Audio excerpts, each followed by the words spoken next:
Question number 5, Graham Day. Thank you. To ask the Scottish Government when it last engaged with the UK Government regarding the reported impact on farmers in Scotland whose livestock may be exposed to animal diseases as a result of delays to the introduction of post-Brexit border controls for checking meat and other products entering the country.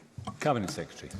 The Scottish Government shares the members' concerns and takes disease prevention and control very seriously. As the UK Government continues to develop its new border controls target operating model, we constantly emphasise that these controls must be based on veterinary and plant health expertise. And we regret that we weren't consulted when the UK Government took the unilateral decision to postpone the previously planned introduction of import controls last year. We continue to bring in safeguarding measures whenever appropriate to maintain our high biosecurity standards, and Scotland's Chief Veterinary Officer is an active participant in the UK-wide Animal Disease Policy Group. I will, of course, be stressing this point when I meet with the UK Minister of State, Lord Bennion, on the 30th of January. Graham Day.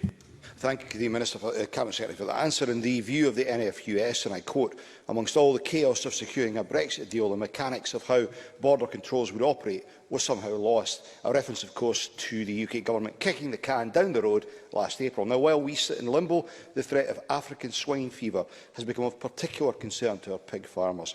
So can I ask, does the Cabinet Secretary share my dismay at how the Tories and the Brexit they forced on us has left the agricultural sector exposed in this way? Cabinet Secretary. I would agree with the member, and the African swine fever in particular that he mentions is a concern and it is a very real threat.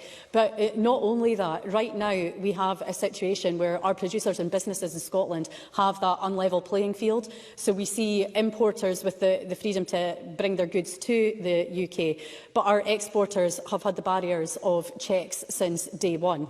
And not only is this a competitive disadvantage which we know has impacted and is continuing to impact businesses here, but it does pose that very real risk when it comes to our biosecurity.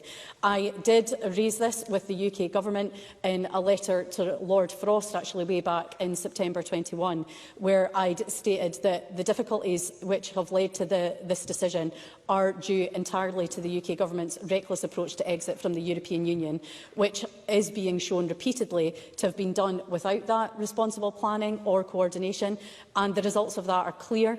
We have the inconsistency and constant change and delay, incurring unnecessary costs, resource difficulties and delays across the economy and across our communities.